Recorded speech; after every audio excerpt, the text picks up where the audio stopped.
아멘. 지난주 우리는 맥주 감사절을 맞이해서 시편 65편 말씀을 본문으로 하여 감사라는 주제로 첫 번째 말씀을 나누었지요. 오늘도 이 시편 65편 말씀을 본문으로 역시 감사라는 주제로 그 두 번째 시간을 가지도록 하겠습니다. 지난주에도 말씀드렸듯이 오늘 우리가 살아가는 이 오늘날은요, 감사를 잃어버린 시대, 또 감사하지 않는 시대라고 할 수 있습니다. 우리가 살아가는 현실과 상황들을 볼 때 감사할 일이 적기 때문에 그런 것이죠. 그리스도인들 역시 환경과 상황만을 본다면 감사하기가 쉽지 않습니다. 특히 성경 말씀은 우리에게 그냥 감사하라도 아니고 범사에 감사하라고 명령의 말씀을 주시고 계시지요. 그런데 우리 그리스도인들이 세상 사람들과 똑같은 기준과 똑같은 관점으로 세상만 바라보고 상황과 현실과 환경만 바라본다면 우리는 범사에 감사할 수가 없다는 것입니다. 그래서 지난 시간부터 우리는 이 시편 65편 말씀을 통해 정말 우리 그리스도인들이 무엇을 바라봐야 하는지 또 무엇에 감사해야 되는지에 대해서 말씀을 통해 함께 살펴보고 있는 것입니다.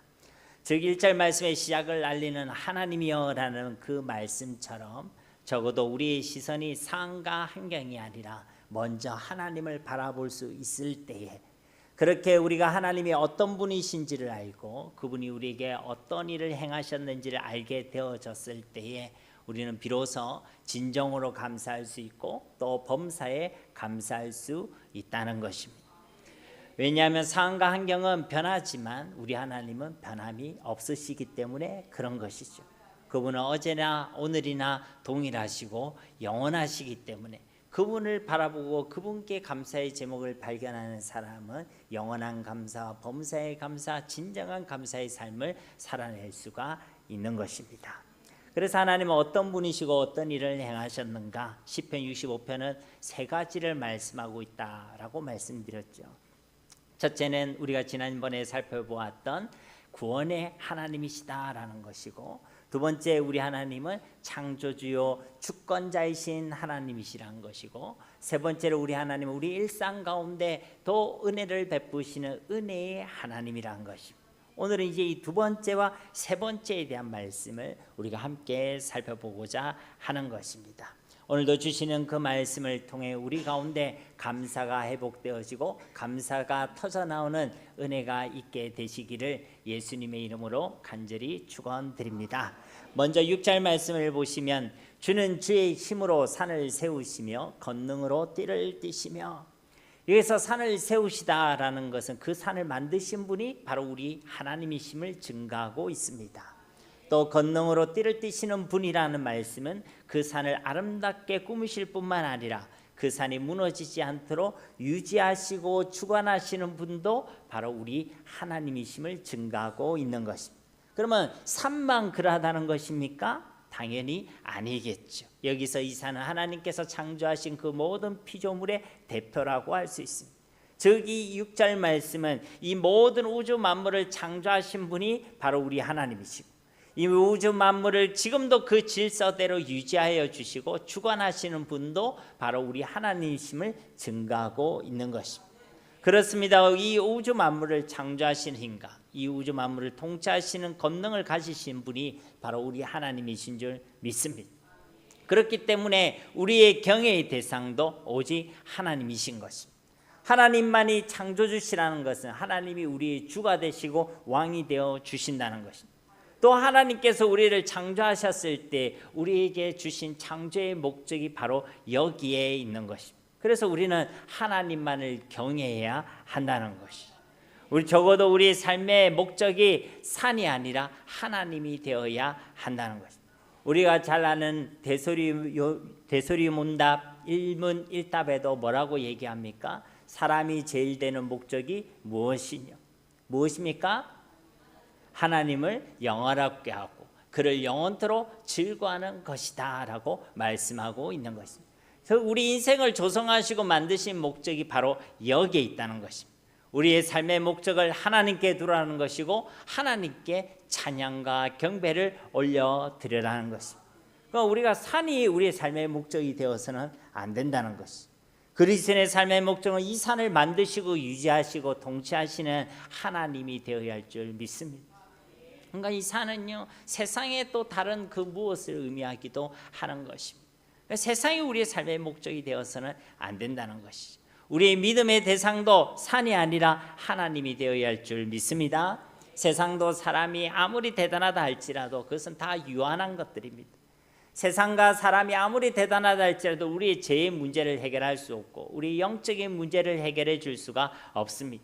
무에서 유를 창조하시고 없음에서 있음을 만드신 창조주 하나님만이 죄와 허물로 죽어 있던 저와 여러분들을 다시 살려주실 수 있고 영원한 사망 가운데 있던 우리를 이제 영원하신 하나님과 함께 영원토록 살아가는 영원한 생명으로 옮겨주실 수가 있는 것입니다. 그 하나님의 방법이 바로 우리 주 예수 그리스도이신 줄 믿습니다. 그 십자가의 죽으심과 부활을 통하여 우리에게 영생의 문, 생명의 문, 구원의 문을 열어주신 것입니다. 그래서 우리는 예수님을 믿어야 되는 것입니다. 산이 아니라 예수님을 믿는 신앙으로 이 땅을 살아가야 하는 것입니다. 우리의 믿음의 대상도 예수님이어야 되고 우리의 의지의 대상도 예수님이어야 되고 우리의 소망도 오직 예수님이 되어야 할 줄 믿습니다. 그래서 늘 말씀드리지만 예수님을 믿는 사람은 뭘 제일 잘해야 된다고 했습니까? 예수님 믿는 일을 제일 잘해야 됩니다. 학생은 공부도 잘해야 되고 또 요리사는 요리도 잘해야 되고 축구 선수는 축구도 잘해야 되지만 예수님이 믿는 사람들은요 예수님을 제일 잘 믿어야 되는 거예요. 그러니까 다른 걸 더 잘하는 건요 사실은 헛방이. 아니 중국집에 갔는데 김치찌개를 잘 끓인다. 그거는 헛방인 것입니다. 축구 선수가 골프를 잘 친다. 그건 헛방인 거예요. 그렇죠? 예수를 믿는 사람 다른 거 다 잘해야 되겠지만 다른 어떤 것보다 예수님을 잘 믿는 믿음의 사람이 되어야 할 줄 믿습니다. 그래서 우리는 산이 아니라 예수님을 믿는 믿음으로 살아가야 한다는 것이죠. 또한 우리는 산들을 보면서 두려워할 필요가 없습니다. 우리는 이 땅을 살아가는 동안에 많은 산들을 만나게 됩니다. 이 산, 저 산, 낮은 산, 높은 산, 다양한 산들을 만나게 되는 것이죠. 그 산들을 보면서 우리는 두려워할 필요가 없다는 것입니다. 왜냐하면 그 산을 만드신 분이 우리 하나님이시고 그 산을 거기 두신 분이 우리 하나님이시기 때문에 그런 것입니다. 그러니까 여러분 인생 가운데 산을 만났을 때 왜 내 앞에 산이 서 있냐? 왜 이 산은 이렇게 높고 험하냐? 그런 말을 할 필요가 없습니다. 그 산을 그곳에 두신 분이 우리 하나님이시고 그 산을 유지하시고 주관하시는 분도 우리 하나님이신 줄 믿습니다. 그러니까 우리는 산을 두려워해야 할 것이 아니라 하나님을 두려워야 되고 그 하나님께 감사 찬양을 올려드려야 하는 것입니다. 마태복음 10장 28절 말씀에도 몸은 죽여도 영혼은 능히 죽이지 못하는 자들을 두려워하지 말고 오직 몸과 영혼을 능히 지옥에 멸하실 수 있는 이를 두려워하라. 그러니까 산을 만났다고 그 산을 두려워하지 말고 하나님을 두려워하고 하나님을 경외하고 하나님께 감사하라는 것입니다. 산을 만났다고 두려워하고 길을 잃지도 마시고 이 모든 산들도 만드시고 통치하시는 분이 우리 하나님이심을 믿음으로 고백하는 저와 여러분이 되어야 할 줄 믿습니다. 다윗은 이런 믿음이 있었기 때문에 그 산을 바라보면서도 하나님께 감사 찬양을 올려드릴 수 있었던 것입니다. 저 산을 만드신 분도 하나님이시고 저 산을 주관하시는 분도 하나님이시구나. 이 다윗의 찬송이 저와 여러분의 고백이 될 수 있기를 주님의 이름으로 축복합니다. 이런 창조주님 통치하시는 하나님에 대한 다윗의 감사 찬송은요 7절 말씀에서도 계속되고 있습니다. 7절 말씀을 보시면 바다의 설렘과 물결의 흔들림과 만민의 소요까지 진정하시나이다.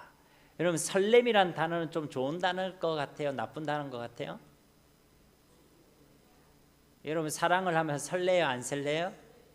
이런 표정을 보니까 그게 언제적 일인데 지금 묻고 있습니까?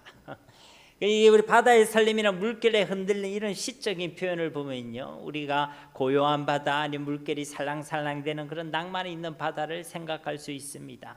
그런데 이 설렘이라는 이 단어와 흔들림이라는 이 단어는 똑같은 단어입니다. 히브리어의 샤온이라는 단어는요 우리가 생각하는 그런 낭만적인 단어가 아닙니다. 아주 요란한 소리, 귀를 찢는 듯한 그런 노성을 의미하는 것이죠.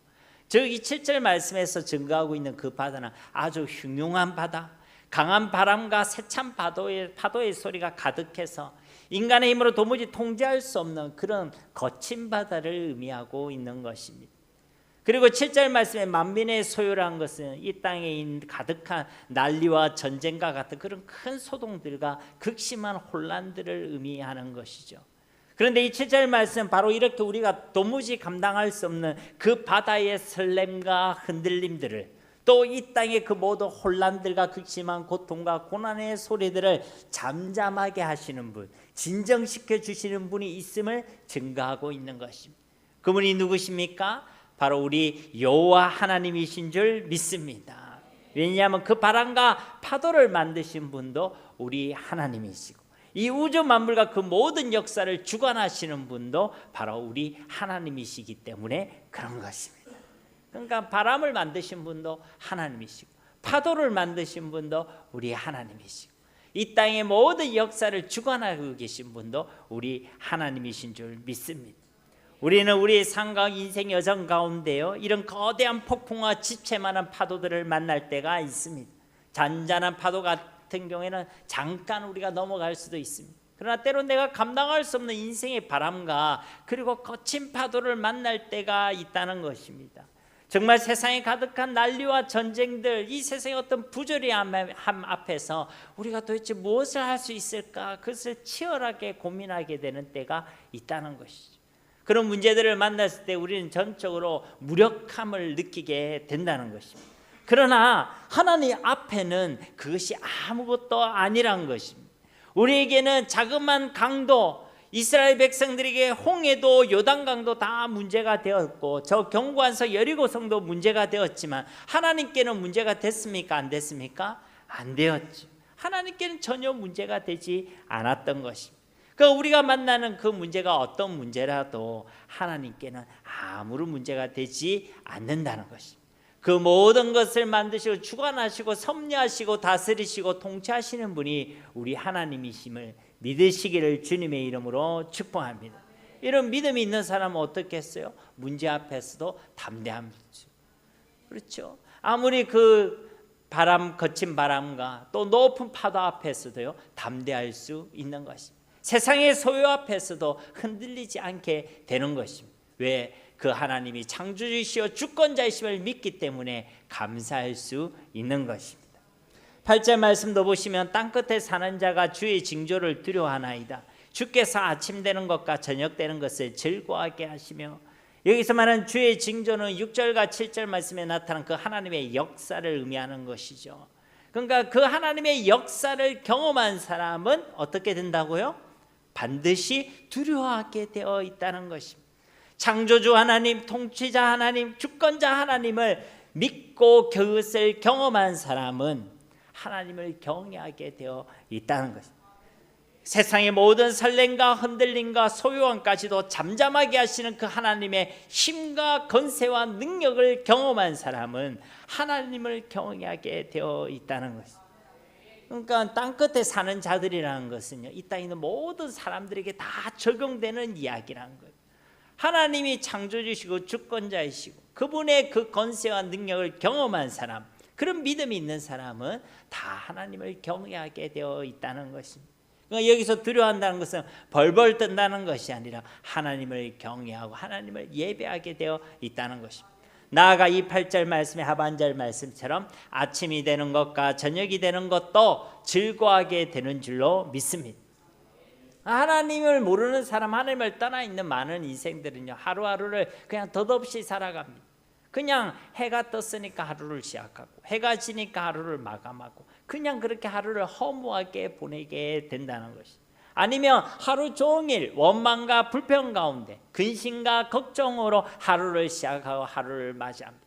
그래서 우리 아이들도 깨우면 벌떡 안 일어나죠.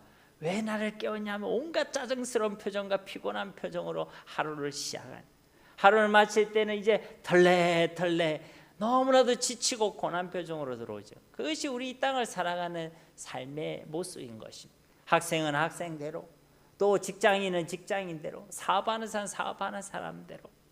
그런데 이처럼 창조주 하나님을 믿음으로 고백하고 그분의 통치를 경험하며 그분의 권능과 힘을 경험한 사람은 어떻습니까? 그에게 주어진 그 하루하루를 그냥 덧없이가 아니라 분명한 삶의 목적을 가지고 살아가게 되는 것입니다. 그렇게 매일매일의 삶을 원망이나 근심이나 두려움이 아니라 넘치는 기쁨과 즐거움 그리고 감사함으로 살아가게 된다는 것입니다. 아침부터 저녁까지 주님을 위하여 주님의 영광을 위하여 살아가게 되는 것입니다. 왜? 그분이 창조주이심을 믿으니까, 내 삶의 목적이 하나님께 있음을 믿으니까 하루하루도 그냥 덧없이 허무하게 보내지 않는다는 거예요. 분명한 목적을 가지고 살아가게 된다는 것입니다. 하나님을 위하여, 하나님의 영광을 위하여, 하나님의 나라를 위하여 살아가게 된다는 것이죠. 그리고 또 매일매일을 그렇게 감사함과 즐거움의 찬양으로 아침이라는 하루를 시작하고 또 감사함과 즐거움으로 저녁이라는 시간을 맞이하며 하루를 마무리하게 되어 있다는 것입니다. 여러분은 어제 아침 무엇으로 시작했습니까? 그리고 오늘 아침 무엇으로 시작했습니까? 어제 저녁 무엇으로 하루를 마감했습니까? 하나님을 향한 감사와 찬양으로 하루를 시작하고 하루를 마감할 수 있는 은혜가 우리 가운데 있기를 주님의 이름으로 축복합니다. 그러면요, 그 하나님의 창조주가 되신가, 주권자가 되심을 우리가 믿어야 한다는 것입니다. 이제 마지막 달랑이 9절에서 13절에서 다윗은요, 이 우주 만물을 창조하시고 주관하시고 계신 그 하나님께서 놀랍게도 우리의 부족하고 연약한 우리 한 사람 한 사람의 일상에도 은혜를 베푸심을 찬양하고 있습니다. 은혜의 하나님을 고백하며 감사하고 있다는 것입니다. 9절 말씀 우리 함께 봉독하도록 하겠습니다. 땅을 돌보사 물을 대어 심히 윤택하게 하시며 하나님의 강에 물이 가득하게 하시고 이같이 땅을 예비하신 후에 그들에게 곡식을 주시나이다. 아멘. 여기서 이 돌보다라, 땅을 돌보다라는 히브리어는요, 파카드라는 단어입니다. 방문하다, 찾아오다, 돌보다 이런 의미를 가지고 있는 것이죠. 이것은 구약 성경에 있어서 매우 중요한 단어입니다. 하나님은 우리를 찾아오신 하나님, 또 우리를 방문하시고 우리를 돌보아 주시는 하나님이시라는 것입니다. 땅을 돌보셨다는 것은 하나님께서 이 땅을 찾아오시고 이 땅을 돌보아 주셨다는 것이죠. 그렇습니다. 우리 하나님께서는 진실로 우리를 찾아오시는 하나님이신 줄 믿습니다. 우리는 자꾸만 하나님을 멀리 떠나려 하는 죄의 본성을 가지고 있습니다. 그러나 하나님은 포기하지 아니하시고 우리를 계속해서 찾아오시는 하나님이시라는 것이죠. 하나님은 저 하늘에서 인생을 멀리서 지켜보시기만 하시거나 외면하시거나 방관하시는 분이 아니시라는 것이죠. 우리가 죄 가운데 신음하고 있을 때, 그렇게 사탄의 저주와 고통 가운데서 우리가 저 지옥으로 걸어가고 있을 때 하나님 우리를 외면하지 아니하셨습니다. 말씀으로 찾아오시고 하나님께서 때로는 임재하셔서 찾아오시고 2000년 전에는 이 땅에 사람으로 찾아오신 분이 바로 우리 하나님이신 줄 믿습니다. 이것이 바로 복음이고 바로 이것이 우리 주 예수 그리스도의 오심인 것입니다. 저 십자가에서 우리를 위하여 생명을 내어주신 그 주님께서는 부활하셔서 승천하신 후에도 지금도 모든 믿는 자들에게 성령으로 찾아오셔서 성령으로 우리와 함께 하시고 성령으로 우리와 영원토록 함께 계시는 줄 믿습니다. 그러니까 하나님은 우리를 파카드 찾아오시는 하나님이시란 것입니다. 오늘도 우리 주님께서는 우리의 삶의 현장 가운데 반드시 찾아오시는 것입니다. 우리의 연약한 가운데 주님은 찾아오실 것이고 우리의 부족함과 결핍 가운데 주님은 찾아오실 것이고 우리의 간절한 기도의 제목과 우리의 가정 가운데 주님은 찾아오실 줄 믿습니다. 그래서 이 다윗은요, 주님께서 주의 백성들을 이 땅을 돌보아 주신다라고 고백하면서 하나님께 감사 찬양을 올려드리고 있는 것입니다. 우리를 찾아오신 그 하나님을 내가 깨닫게 되어졌을 때 우리는 하나밖에 할 게 없어요. 감사밖에 할 것이 없는 것입니다. 우리가 뭐라고 하나님이 우리를 찾아오십니까? 우리는 엉뚱하고 죄 가운데 살아가기가 일쑤인데 그 우리를 포기하지 아니하시고 찾아오시는 그 하나님, 그 하나님을 우리가 발견하게 될 때에 우리는 하나님께 감사할 수밖에 없다는 것입니다. 오늘도 하나님은 우리의 마음과 심령 가운데, 오늘도 우리의 삶과 우리의 가정 가운데, 오늘도 우리의 기도의 제목 가운데 반드시 찾아오실 줄 믿습니다. 그것을 확신하는 사람, 그것을 경험한 사람은 하나님께 감사할 수밖에 없다는 것입니다. 그리고 이 9절 이하의 이 말씀에서는요, 이 다윗은 하나님을 농부로 비유하여 고백하고 있습니다. 그런데 9절 이하의 이 마지막 단락에서 말씀은요, 하나님을 농부로 비유하여 계시해 주시고 계신다는 것입니다. 그러니까 그 하나님의 말씀들을 우리가 보시면 어떻습니까? 오늘 9절과 이하의 말씀들을 보시면 땅을 돌보다, 물을 대다, 밭고랑에도 물을 대다, 이런 표현들이 사용되고 있죠. 그러니까 하나님을 농부로 비유하여 우리에게 계시의 말씀을 주시고 계시는 것입니다. 하나님을 이와 같이 소개하고 있다는 것이죠. 본문 말씀을 보시면 물을 대다라고 되어 있죠. 하나님이 우리의 물을 대다라고 되어주시는 하나님이시라는 것입니다. 그러니까 지금 이 다윗의 상황은요, 물이 없어 마르고 황폐해진 그 상황을 경험했다는 것이죠. 그렇게 마르고 황폐해진 그 땅에, 그의 그 삶 가운데 하나님께서는 물을 대어 주셨다는 것입니다. 이 물이라는 것은 하나님의 은혜를 의미하는 것입니다. 메마른 그 땅에, 황폐한 그 땅에 하나님께서 은혜의 물, 구원의 물, 생명의 물을 부어 주셨다는 것이죠. 누구를 통해서 말입니까? 역시 예수 그리스도를 통해서 우리에게 이런 은혜의 물을 대어 주신 줄로 믿습니다. 여기서 대어 주셨다는 이 표현은요, 물 한 방울을 떨어뜨렸다는 표현이 아닙니다. 그 물이 넘칠 정도로 가득히 채워 주셨다는 것입니다. 뒤에 계속되는 말씀도 보시면 하나님의 강에 물이 가득하게 하시고, 하나님의 강이 우리가 뭔지 잘 모르잖아요, 그렇죠? 그래서 세번역 성경을 보면 이렇게 번역하고 있습니다. 하나님께서 손수 놓으신 물길에 물을 가득 채우시고, 그러니까 하나님의 강이란 것은 농부이신 하나님께서 손수 만들어 놓으신 그 농가 밭의 물길들을 의미하신다는 것이죠. 그러니까 우리 메마르고 황폐한 땅 가운데, 우리의 심령과 우리의 삶 가운데 하나님께서는 물길을 내어주시고, 그 물길에 하나님께서 은혜의 강물로 가득히 채워주셨다는 것입니다. 우리 하나님은 진실로 은혜의 하나님이신 줄 믿습니다. 가득히라는 이 하나님 말씀을 통해서도 우리가 알 수 있듯이 우리 하나님은 결코 인색하신 하나님이 아니십니다. 야고보서 말씀대로 우리 하나님께서는 후히 주시고 꾸짖지 아니하시는 하나님이신 줄 믿습니다. 우리 하나님께서 후히 주시는 하나님, 은혜가 풍성하신 하나님이심을 성경 곳곳에서 증거하고 있다는 것입니다. 그런데 우리는 자꾸만 하나님을 오해할 때가 많이 있죠. 하나님은 인색하시다, 안 주신다. 그것은요, 바로 우리의 오해인 것입니다. 하나님이 안 주시는 것이 아니라 우리가 우리의 욕심대로 쓰려고 잘못 구하였거나 아니면 구하지 아니하였거나 아직 하나님의 때가 되지 않았을 뿐인 것입니다. 하나님께서 부족하시고 인색하신 것이 아니라 우리의 믿음이 부족하고 우리의 믿음이 인색할 뿐이라는 것입니다. 진실로 우리 주 예수님 안에는 하늘과 땅의 모든 권세가 다 있고, 하늘의 신령한 은혜와 땅의 기름진 모든 복이 다 들어있으며, 지혜와 지식의 모든 보화가 감추어져 있는 줄로 믿습니다. 그래서 하나님께서 우리에게 주신 최고의 복이 예수 그리스도인 것이고, 하나님께서 우리에게 주신 최고의 사랑도 예수 그리스도인 것이고, 하나님께서 우리에게 주신 최고의 비밀도 예수 그리스도인 줄 믿습니다. 이것을 우리가 비밀이라고 하는 이유는 오직 믿음으로만 이것을 받게 되어지고 믿음으로만 이것을 누리게 되기 때문에 그런 것입니다. 믿음이 없으면 하나님께서 이 놀라운 비밀을 허락하셨는데도 여전히 나한테는 비밀로 남아있다는 거예요. 마치 내 배우자가 여전히 미스테리한 것처럼 하나님께서 그렇게 주시고 오랫동안 내가 그것을 간직했는데도 아직 내게 그것이 비밀로 되어 있다는 거예요. 왜요? 내가 그것을 믿는 믿음이 없어서 그런 것입니다. 믿음이라는 열쇠가 있을 때 우리는 그 비밀을 열고 그 비밀 속에 감춰진 그 보화를 우리는 누리게 될 줄로 믿습니다. 그러니 자꾸만 하나님을 인색하다, 하나님이 안 주신다, 하나님의 은혜만으로는 안 된다, 부족하다라고 하지 마시고 우리의 믿음을 점검하시기 바랍니다. 우리의 믿음 없음을 불쌍히 여겨달라고, 도와달라고 하나님께 간절히 기도하시고, 또 하나님의 말씀과 그 은혜를 통하여 우리의 믿음이 그리스도의 장성한 분량의 충만함에 이르게 되기를 간절히 소망하시기 바랍니다. 그러면 우리의 삶 가운데 물을 내어주시는 하나님, 우리의 삶 가운데 물길을 내어주신 하나님, 그 물길 속에 은혜의 풍성함으로 채워주시는 은혜의 하나님을 우리가 만나게 될 줄로 믿습니다.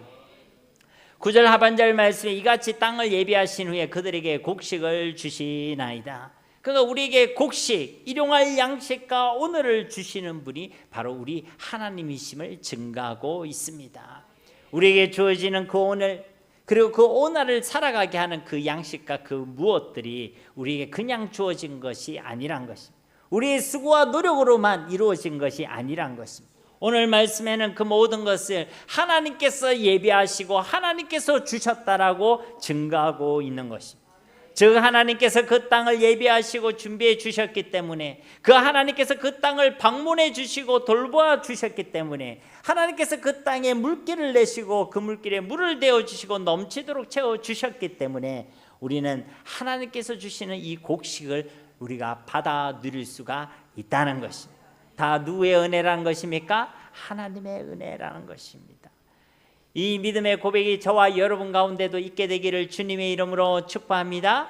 이런 믿음, 이런 영적 지식이 있는 사람은 결코 자기를 높이지 않습니다. 하나님이 없어도 된다라는 오만한 말을 내딛지 않습니다. 하나님의 은혜 없이는 살아갈 수 없습니다. 모든 것이 다 하나님의 은혜입니다. 그렇게 하나님을 높이고 하나님께 감사하게 되는 줄 믿습니다. 그러니까 이건 우리가 무엇을 어떻게 알고 믿느냐가 우리의 삶을 결정하게 된다는 것입니다. 그런데 하나님의 은혜임을 아는 사람은 어떻게 하나님께 감사하지 않을 수 있겠습니까? 어떻게 하나님을 예배하지 않을 수 있겠습니까? 어제까지 우리의 삶이 하나님의 은혜임을 고백하는 사람은 오늘 이 예배 자리에 나올 때도 기쁨으로, 감사함으로, 사모하는 마음으로 달려오셨을 줄 믿습니다. 여러분 오늘 오실 때 그런 기쁨으로 달려오셨죠? 10절 말씀을 보시면요, 주께서 밭고랑에 물을 넉넉히 대사 그 이랑을 평평하게 하시며 또 담비로 부드럽게 하시고 그 싹에 복을 주시나이다. 10절 말씀에 계시된 하나님도 역시 농부라는 이미지로 계시되고 있죠. 먼저 주께서 밭고랑에 물을 넉넉히 대셨다라고 말씀하고 있습니다. 여러분 밭고랑은요, 밭에 파인 좁은 고랑들을 의미합니다. 그 밭의 고랑과 고랑마다 하나님께서 물을 넉넉히 대어 주셨다는 것입니다. 9절에 계시된 이 하나님, 앞에 9절에서 계시된 하나님은요, 그 땅 전체에 하나님의 강을 예비해 주시고 그 물길을 내어 주시고 그 물길에 물을 넉넉히 대어 주시는 하나님이라고 말씀하고 있다면, 이 10절 말씀에 계시된 그 하나님은 그 땅의 작은 고랑 사이사이마다 물을 대어 주시고 넉넉히 대어 주시는 아주 세밀하시고 섬세하신 하나님으로 계시하고 있는 것입니다. 그렇습니다. 우리 하나님께서 우리의 삶 전체를 위하여 하나님의 은혜의 강을 준비하시고 부어주시는 하나님이시기도 하시지만, 우리의 삶의 곳곳에 아주 작은 부분에 이르기까지 그 하나하나 가운데도 세밀히 하나님의 은혜로 채워주시는 하나님이신 줄 믿습니다. 그만큼 하나님이 우리를 잘 알고 계신다는 거예요. 우리가 무엇이 필요한지, 우리가 무엇을 힘들어하고 있는지, 우리가 무엇을 아파하고 있는지 하나님은 정확히 알고 계신다는 것입니다. 그리고 그 모든 부분을 세밀히 넉넉히 채워주실 수 있는 은혜의 하나님, 전능하신 하나님이 바로 우리 하나님이시란 것입니다. 그래서 우리 하나님께서는 우리 삶 가운데 그 밭고랑마다 그 사이사이마다 하나님의 은혜로 채워주시는 것입니다. 저와 여러분 우리의 삶 가운데는요, 다 이런 밭고랑들이 있을 수 있습니다. 그것이 어떤 남 모르는 아픔과 상처일 수도 있고, 아니면 어떤 부족함이나 아니면 어떤 결핍들일 수도 있습니다. 개인이나 누군가의 건강의 문제일 수도 있고, 아니면 다른 사람들과의 관계의 문제일 수도 있습니다. 그런데 우리 하나님께서는 그렇게 우리의 삶에 군데군데 파여진 그 밭고랑들을 다 하나님의 은혜의 강물로 넉넉히 채워주신다는 것입니다. 이런 하나님의 풍성한 은혜, 이런 섬세하시고 세밀하신 하나님의 은혜를 경험하게 되시기를 주님의 이름으로 축복합니다. 계속 10절 말씀을 보시면 그 이랑을 평평하게 하시며, 여러분 이랑이란 것이 무엇입니까? 갈아놓은 그 밭의 고랑과 고랑 사이에 작은 둔덕을 의미하는 것이죠. 그렇게 우리 하나님께서 그 이랑을 평평하게 하시는 하나님이시라는 것입니다. 이것을 평평하게 하지 않으면요, 울퉁불퉁, 그리고 투덜투덜 되어 있는 그 땅을 하나님께서는 평평하게 하시고 평탄하게 하신다는 것입니다. 그렇습니다. 하나님께서는 우리 인생을 이와 같이 만져주시는 하나님이신 줄 믿습니다. 언제도 제가 간증했지만 제가 제 인생을 멍게같이 생각했다는 순간이 있었다라고 말씀드렸죠. 툭툭 튀어나 있고 모나 있는 것 같고, 근데 하나님께서 자꾸만 은혜 가운데 그것을 하나하나 깎아주시더라고요. 이 말씀을 들을 때 저는요, 그런 제 모습이 생각되어졌습니다. 저뿐만 아니라 하나님께서 하나님의 모든 인생들을 이와 같이 만져주시는 것입니다. 울퉁불퉁한 우리의 마음도 만져주시고 우리의 모난 상처와 모난 성격과 성품도 만져주시고 우리의 헛된 마음과 헛된 우리의 삶도 하나님께서는 만져주시는 줄 믿습니다. 그 일에 저와 여러분들이 증인인 것이죠. 그래서 내 안에 허락하신 그 생명의 씨가 온전히 결실될 수 있도록 그렇게 울퉁불퉁한 우리의 마음의 밭을 좋은 밭과 같이 기경해 주시는 분이 바로 우리 하나님이시라는 것입니다. 계속해서 10절 말씀을 계속해서 보시면 또 단비로 부드럽게 하시고, 여기서 말하는 이 단비는 복수형으로 기록되어져 있습니다. 즉 한 번 오고 마는 것이 아니라 계속해서 내려주신다는 것이. 그래서 그 땅을 어떻게 해주신다고요? 부드럽게 만들어 주신다는 것입니다. 우리가 잘 알고 있다시피 가물어 물기가 없는 땅은 부드럽지가 않습니다. 메마른 땅은요 흙이 굳어서 딱딱합니다. 근데 이렇게 굳어지고 딱딱한 땅 위에 아무리 씨를 뿌리고 파종을 해도요 그 씨가 뿌리를 내리기가 힘듭니다. 그리고 그렇게 뿌려진 씨앗들은 겨우 뿌리를 내린 씨앗들도요 흙 표면에 노출되어 있어가지고 새들이나 다른 짐승에게 먹히게 될 뿐인 것이죠. 그러니 암만 파종하고 아무리 수고해도 제대로 결실이 이루어지지 않는 것입니다. 그런데 이렇게 메말라서 굳어지고 딱딱한 땅에 단비를 내려주시는 분이 있으시다는 거예요. 그분이 누구십니까? 바로 우리 하나님이신 줄 믿습니다. 그렇게 우리 하나님께서는 메마른 우리의 마음과 딱딱해진 우리의 삶 가운데 단비를 내려주시는 하나님이시란 것입니다. 사실 죄인된 우리는요 얼마나 완고한지 모릅니다. 그래서 하나님의 말씀을 듣고도 하나님의 말씀으로 듣지 않습니다. 그 말씀을 우리의 마음에 두기를 싫어합니다. 그 말씀을 듣고도 순종하지 않습니다. 물론 입술로는 하나님의 말씀으로 받는다라고 이야기하죠. 근데 삶으로 돌아가 보면 정작 그 말씀이요 내 심령 가운데 심겨지지 않았다는 것을 깨닫게 되는 것입니다. 왜냐하면 그 말씀 오간데가 없거든요. 분명히 뭔가 말씀을 들었는데 뭔가 말씀을 받은 것 같은데 내 마음에 남아있는 게 없는 거예요. 그 말씀이 내 삶을 바꾸는 그런 역사도 그 말씀에 순종하고 있는 내 삶도 보이지 않는 것입니다. 왜 그렇습니까? 우리의 마음이 메말라 있기 때문에 그런 것이죠. 우리의 마음이 굳어져 있기 때문에 그런 것입니다. 그래서 이 말씀의 씨가 아무리 뿌려지고 파종되어져도 온전히 심겨지지가 않았다는 것입니다.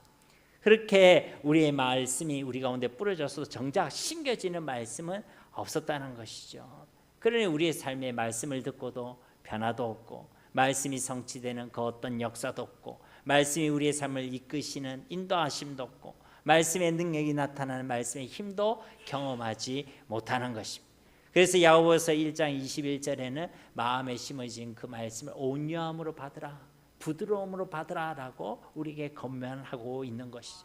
예수님께서 네 가지 비유, 밭의 비유의 말씀을 주시면서 길가도 아니고 돌짝밭도 아니고 가시밭도 아니고 우리의 마음의 밭이 좋은 밭과 같아야 함을 말씀해 주고 있는 것입니다. 그런데 이와 같이 굳어진 우리의 마음을 부드러운 마음으로 만들어 주시는 분, 그 메마른 마음과 삶에 단비를 내려주시는 분, 그분이 바로 우리 하나님이시라는 것입니다.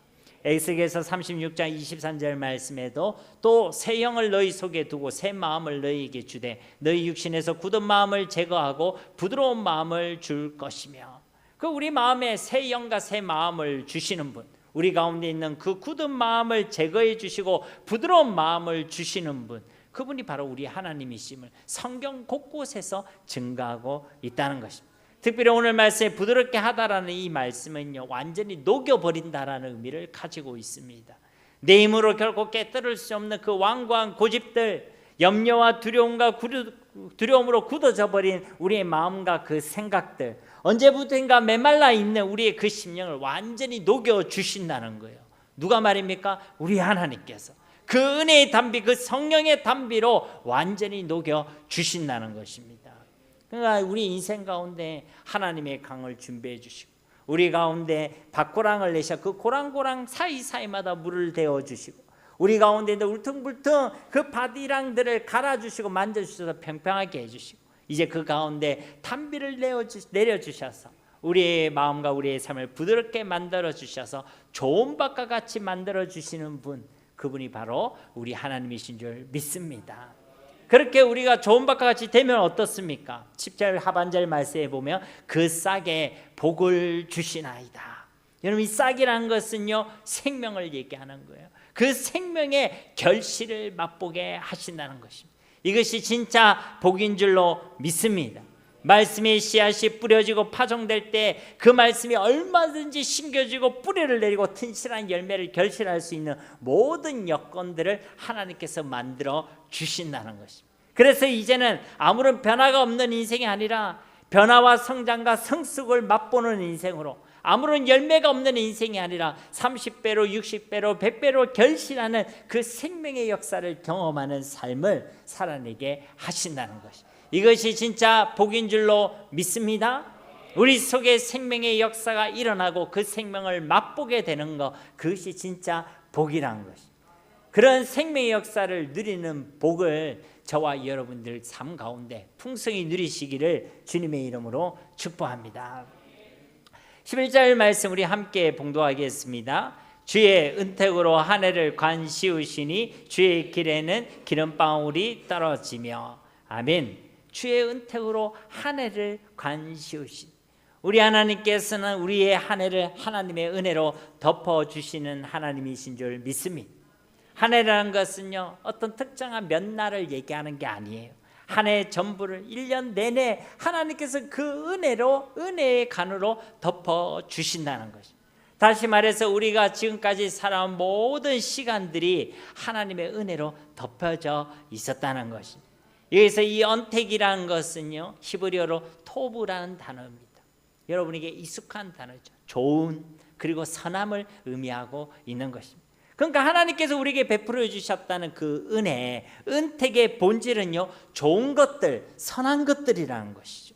그렇습니다. 우리 하나님께서 항상 우리에게 가장 좋은 것으로, 가장 선한 것으로 우리에게 베풀어 주시고 역사하신 하나님이신 줄 믿습니다. 마태복음 7장 11절 말씀에 너희가 악한 자라도 좋은 것으로 자식에게 줄 알거든 하물며 하늘에 계신 너희 아버지께서 구하는 자에게 좋은 것으로 주시지 않겠느냐. 그러니까 악한 자라도 자녀에게는 악한 것을 준대요, 안 준대요? 안 준다는 거예요. 아무리 자기가 도둑놈이라도 자식에게 도둑질을 가르치지는 않습니다. 아무리 자기가 강도라도 자기 자녀들에게 강도질을 가르치지는 않는다는 거예요. 그런데 하물며 하늘에 계신 우리 아버지 하나님께서 당신의 자녀들에게 악한 것을 줄 리가 있겠느냐는 것이죠. 가장 좋은 것, 가장 복된 것, 가장 선한 것을 우리에게 주시는 줄 믿습니다. 그런데 문제는 뭡니까? 하나님께서 그렇게 우리에게 은혜로 주신 것을 우리가 그것을 좋은 것으로, 선한 것으로 깨닫지 못한다는 사실에 문제가 있는 것입니다.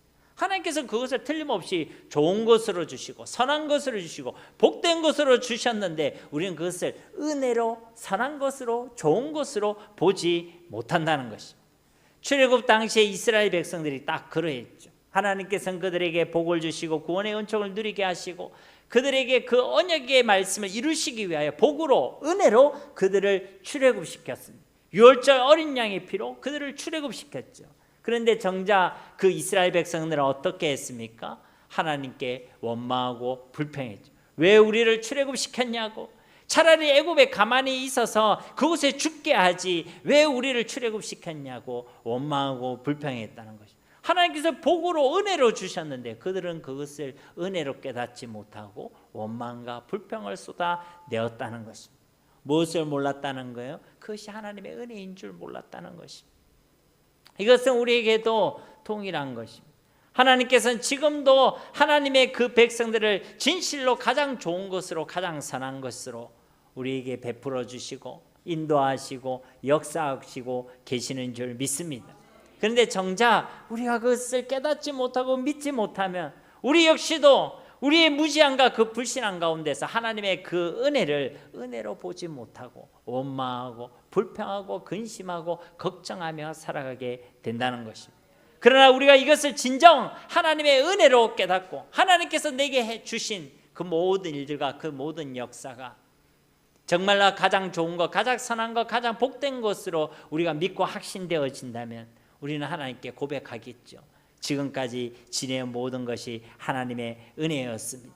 진실로 나의 모든 삶이 주님의 그 은총의 간으로 덮어져 있었습니다. 이 다윗의 고백이 저와 여러분의 고백이 되어야 할 줄 믿습니다. 11절 하반절에도 주의 길에는 기름방울이 떨어지며, 이 떨어진다는 것은요, 미완료 시제로 되어 있습니다. 한 번 떨어졌다는 것이 아니라 계속 떨어졌다는 거예요. 과거에도 떨어졌고 지금도 떨어지고 있고 앞으로도 멈추지 않고 계속 떨어질 것이다 라는 것을 우리에게 말씀하고 있는 것입니다. 쉽게 말해서 주님께서 걸어가신 그 길에는 기름방울이 뚝뚝 떨어진다는 것입니다. 이 기름방울은 풍요로움의 상징인 것이죠. 그래서 우리는 내가 주인이 되는 것보다 하나님께서 주인 되어 주시기를 간구해야 하는 것입니다. 내 힘으로 살아가려는 것이 아니라 하나님을 믿고 하나님의 능력으로 살아가야 하는 것입니다. 내 계획과 내 방법으로 내 길을 가려고 하는 것이 아니라 하나님의 인도를 받고 하나님의 길을 따라가야 될 줄로 믿습니다. 왜냐하면 그 주님의 길에 기름방울이 뚝뚝 떨어지는 은혜가 있기 때문에 그런 것이죠. 나와 나의 가정과 나의 기업이 주의 길을 걸어가는 은혜가 있기를 주님의 이름으로 축복합니다. 12절 말씀 보시면 들의 초장에도 떨어지니 작은 산들이 기쁨으로 띠를 띄었나이다. 여기서 들이라는 미드바르라는 이 단어는요, 거칠은 광야 그리고 들판 사막을 의미하는 단어입니다. 그런데 이 초장이라는 단어는 반대로 푸른 들판 그리고 목초지를 의미하는 것이죠. 그러니까 이 들이란 단어와 초장이라는 이 단어는 사실은 함께 사용될 수 있는 단어가 아닙니다. 완전히 다른 단어죠. 들의 초장이라는 이 말은요, 사실은 어색한 표현이라는 것입니다. 쉬운 성경에는 이 부분을 어떻게 번역하고 있냐면 거친 들판이 푸른 초장으로 옷을 갈아입었다라고 표현하고 있습니다. 원래는요, 들이었다는 거예요. 원래는 그냥 강야였을 뿐이고 사막이었을 뿐이란 것입니다. 그런데 그곳이 푸른 초장으로 옷을 갈아입게 되었다는 것이 파릇파릇한 목초지가 되었다는 것입니다. 어떻게 말입니까? 그 들의 초장에 하나님의 은혜의 기름이 뚝뚝 떨어졌기 때문에 그런 것입니다. 하나님의 은혜의 담비 성령의 기름 부으심이 그 강야 땅에도 떨어지게 되니까 그 강야도 푸른 초장이 되게 되었다는 것입니다. 저와 여러분이 걸어가는 이 강야 같은 인생의 여정과 우리의 삶 가운데도 이 강야를 푸른 초장으로 바꾸어 주시는 하나님의 역사가 있게 되기를 주님의 이름으로 축복합니다. 12절 하반절 말씀에도 보시면 작은 산들이 기쁨으로 띠를 띄었나이다. 그리고 6절에도 보면 산이 등장했죠. 여기 6절에도 보면 이 산을 세우시고 건농으로 띠를 띄었다. 이 12절 하반절 말씀과 비슷한 패턴으로 말씀이 기록되어져 있습니다. 그런데 이 6절에 사용되는 이 단어는요, 하르라는 단어예요. 높은 산, 큰 산을 의미하는 것이죠. 그 큰 산을 세우시고 그 큰 산을 유지하시고 꾸미시는 분이 바로 우리 하나님이시라는 것입니다. 그런데 이 12절 말씀에 그 크고 높은 산들뿐만 아니라 여기서 말하는 이 산은요, 작은 산, 기브어라는 이 단어는요, 언덕을 의미하는 것입니다. 보잘것없는 나지막한 그 언덕과 같은 작은 산들까지도 하나님께서는 기쁨으로 띠를 띄워 주신다는 것입니다. 흔한 말로 세상은요, 1등만을 기억한다라고 말합니다. 가장 큰 거, 가장 높은 거, 가장 힘이 센 거, 가장 비싼 거, 가장 화려한 거. 여러분도 이왕 가졌으면 가장 큰 거 가졌으면 좋겠지요. 세상의 가치관이 그렇다는 것입니다. 그러나 우리 하나님은 그러하지 않다는 것입니다. 가장 높은 것도 기억하시지만 가장 낮은 것도 기억하십니다. 정말 똑똑한 사람도 기억하지만 그렇지 못한 사람도 기억하십니다. 이 땅에 있는 모든 사람을 똑같이 기억하시고 한 사람 한 사람을 최고로 사랑해 주시는 분, 공평하신 하나님이 우리 하나님이신 줄 믿습니다. 큰 산과 같은 사람이든지 나지막한 언덕과 같은 사람이든지 우리 하나님 우리를 똑같이 대하여 주시고 똑같이 사랑해 주신다는 것입니다. 즉 우리가 우리를 볼 때는 나의 삶이 보잘것없는 나지막한 언덕같이 보이고 작은 산과 같이 보이고 메마른 강야와 같이 보일지 모르겠지만 그 가운데서 하나님께서 함께 하시고 우리 가운데 하나님께서 역사하시며 우리의 강야도 푸른 초장이 되어지는 것이고 우리의 부족함과 연약한 가운데도 기쁨의 띠를 띄워주시는 하나님의 역사 은혜를 누리게 되는 것입니다. 13절 말씀 우리 함께 봉독하겠습니다.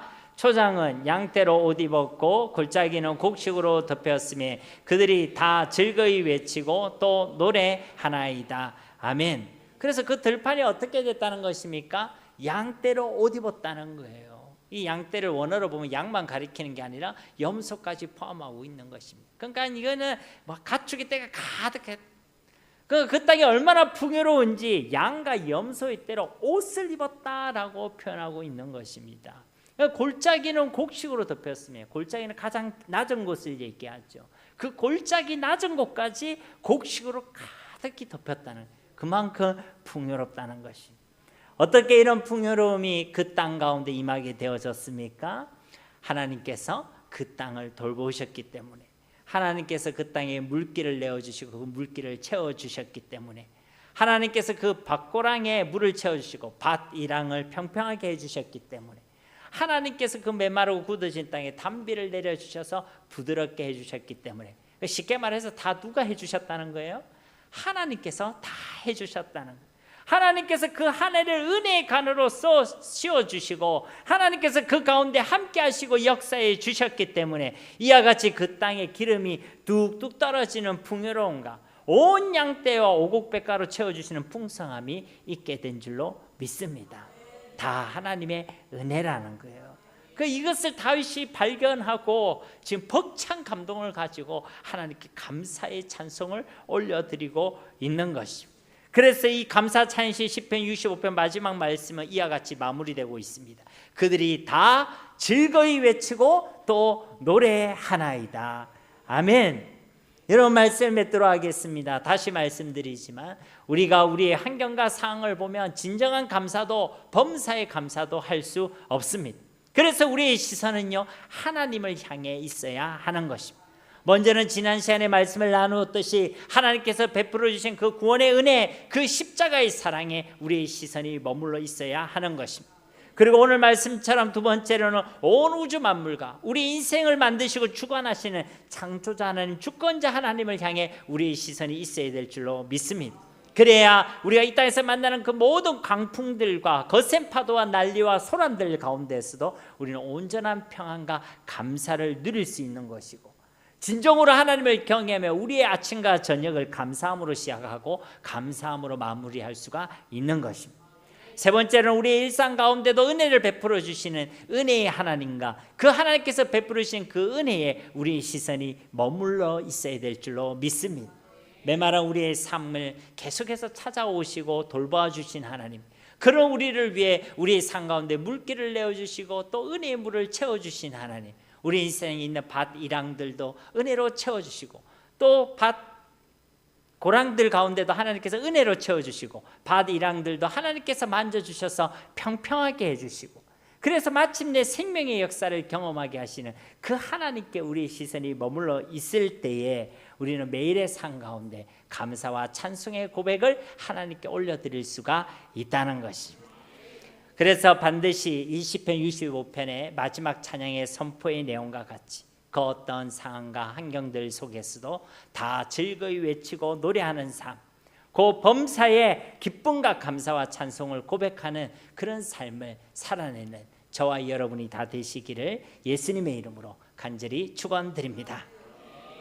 우리 말씀을 기억하시면서 이 시간 함께 기도하기를 원합니다. 오늘 말씀을 통해 우리 가운데 감사와 찬송이 회복되어지게 하시고 환경과 상황을 초월하는 범사에 감사하는 삶을 살아가게 하옵소서. 우리가 감당할 수 없는 거센 파도와 강풍들과 같은 문제들 속에서도 하나님의 주권을 믿고 신뢰하게 하시고 창조주 하나님을 기억하게 하시어 하나님께 감사하게 하시고 또 그 하나님 우리의 일상 가운데 은혜를 베푸시는 은혜의 하나님이심을 발견하게 하셔서 우리의 매일의 삶 가운데 감사의 노래를 올려드리는 우리 모두가 되게 하옵소서. 우리 함께 이 시간 주신 말씀 붙들고 기도하도록 하겠습니다. 아버지 하나님 감사합니다. 오늘도 하나님께서 우리에게 귀한 말씀을 통해 감사의 삶을 건면해 주시고 또 감사할 수밖에 없는 이유를 하나님의 말씀을 통해 우리에게 알려주심을 주님 감사드립니다. 우리의 시선이 이 세상과 환경과 상황이 아니라 하나님께 우리의 시선이 맞춰져 있기를 원합니다. 하나님을 바라보고 하나님을 알기에 하나님을 믿기에 우리가 범사에 감사할 수 있는 자들이 되어지길 원합니다. 이 감사를 잃어버리고 감사하지 않는 이 시대 가운데서도 구별된 삶으로 감사할 수 있는, 감사가 넘치는 삶을 살아갈 수 있는 주의 백성들이 되기를 원합니다. 주님, 우리에게 그런 믿음을 다하여 주시옵소서. 세상과 사랑과 환경과 상황이 아니라 하나님을 믿고 하나님의 말씀을 믿는 믿음을 주셔서 우리가 감당할 수 없는 이 모든 상황 가운데서도 감사하게 하옵소서. 하나님의 주권을 믿는 믿음으로, 창조주 하나님을 믿는 믿음으로, 은혜를 베풀어 주시는 은혜의 하나님을 믿는 믿음으로, 또 그 은혜를 경험함으로 우리가 감사하는 삶을 살아가게 하옵소서. 우리의 모든 것이 진실로 하나님의 은혜였음을 고백하게 하옵소서. 하나님께서 은혜로 주신 것을 하나님 오해하지 않게 하옵소서. 하나님 그것을 은혜로 주셨음에도 불구하고 원망하고 불평하는 자들이 되지 않게 하옵소서. 우리에게 가장 좋은 것으로, 선한 것으로, 복된 것으로 주셨음을 믿게 하셔서 하나님 감사와 찬양의 삶을 지켜낼 수 있는 주의 백성들이 되게 하시고, 주님의 길에는 항상 은혜의 풍성이 있음을 기억하게 하셔서 이제 내가 주인 되는 삶이 아니라 주님이 주인 되는 삶을 살아가게 하시고, 내가 이끌고 내가 세우는 삶이 아니라 주님이 인도하시고 주님이 세우시는 삶을 살아가게 하시고, 나의 힘으로가 아니라 주님의 능력과 주님의 역사로 살아가는 삶을 살아가는 주의 백성들이 다 되게 하옵소서. 메마른 우리의 심령과 삶 가운데 하나님의 은혜의 단비가 떨어지길 원합니다. 하나님, 우리의 마음을 좋은 바과 같이 하게 하셔서 우리의 삶 가운데 날마다 그 생명의 역사를 경험하는 자들 되기 원합니다. 살아있는 주의 백성들이 되게 하셔서 우리의 믿음도 자라나게 하시고, 우리의 삶도 변화되어지게 하시고, 우리의 걸음 속에 주님의 권세와 능력이 나타나게 하여 주시옵소서. 감사의 삶, 자족의 삶, 하나님을 찬양하는 삶을 살아내는 우리 모두가 다 되게 하여 주시옵소서. 감사드리며 예수님의 이름으로 간절히 기도드립니다. 아멘.